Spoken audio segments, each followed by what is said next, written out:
Hey, it's real people. Hey, wow. Is anybody else just fear fatigued? Is anybody else just tired of it?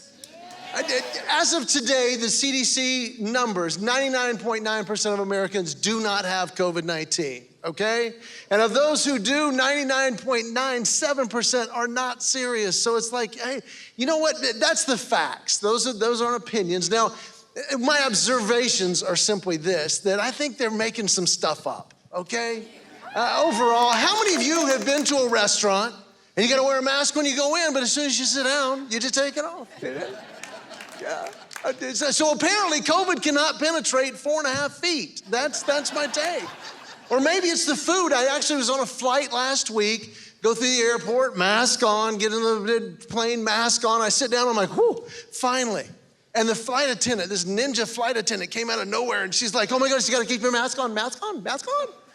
And I'm like, okay, I'm sorry. Why? I said, but I'm below 4.5 feet. And she's like, she goes, yeah, but we're about to be above 30,000 feet. So I put it on and she runs up, gets on the mic and she's like, ladies and gentlemen, please keep your mask on unless you are actively eating or drinking.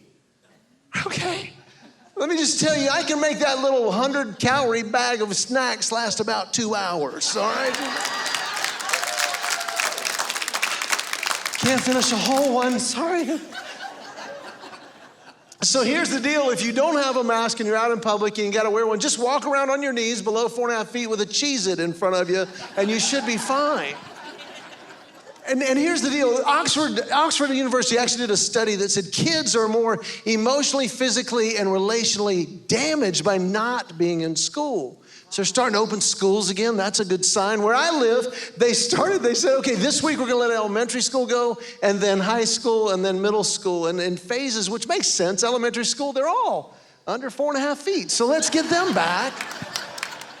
And I love this though, my youngest son is actually in high school and he was like, you know, I don't know what to do. We're like, what do you mean you don't know what to do? And he goes, I don't know what I want. I mean, I like virtual, but I want to go to school. And we're like, oh buddy, I'm so sorry. You thought that was your choice. That's for mom and my's emotional health. You're going back, all right? That's gonna happen. And just the mask thing, oh my goodness, the mask. I actually had a lady come up to me. I had one of those temporary masks on. She goes, oh my goodness, you got it on backwards. I'm like, what? She goes, no, it's the blue side out. And I'm like, I've been going around for a year thinking I'm fine, and the whole time I've been sucking COVID into my body. I'm just like, whatever. I need help. I want to get to real problems like my hair. I need some help.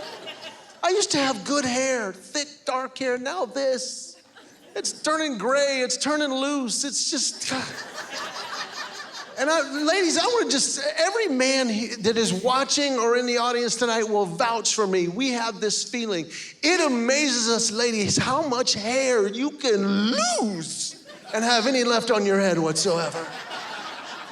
We take the second shower. I go to turn on the water. I'm like, holy cow. There's a small toupee down in the drain. Okay. I started picking it up and putting it on my bald spot. Okay, that's it. Now, ladies, you age incredibly well. Guys don't even know when we're old. We don't even know when we're getting old. It's like you're 30, you're like, man, I don't feel as good as I used to. Am I old? Or 40s, I think I am now, or 50. I don't know what the female version of this is. But men, when this happens, you are officially old. The other night, I pulled a muscle in my leg, sleeping. 3 in the morning, just, oh man, oh. I walked to the bathroom, I looked like a newborn deer. I shared that at a show the next week. This 20-something kid came up, he goes, hey man, great show. He says, you know what that is, right? I'm like, what are you talking about? He says, the cramp. You know what that is, right? I said, no. And he says, you gotta hydrate.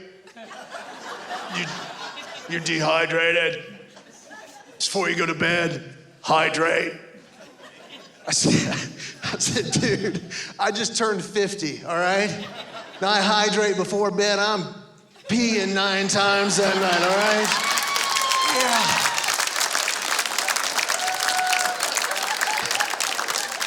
I got a choice, cramps or depends. I'm sticking with the cramps for now, all right? Listen, I'm Kenn Kington. Thank you for being here tonight. Thanks for watching. It's great to see you. Great to be back.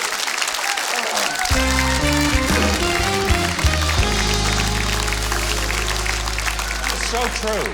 What you just said, that's why these guys, some of them are laughing and others are crying. And it's the same response, it's just a little bit different. That is it. Well, I got to tell you something. Okay. Thanks for having me on. Excited to have you. One of my sons, one who's the training pilot right now, we had lunch right after I got the call. Yeah. And I said, he said, what are you doing tonight? So I'm going, I get to be on the Huckabee show.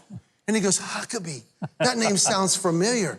And I said, well, he was the governor and he ran for president. And he interrupts me. He goes, isn't that Sarah Sanders' dad? I'm not making that up. No, I know you're not. Hey, before I let you go, every day is a bonus.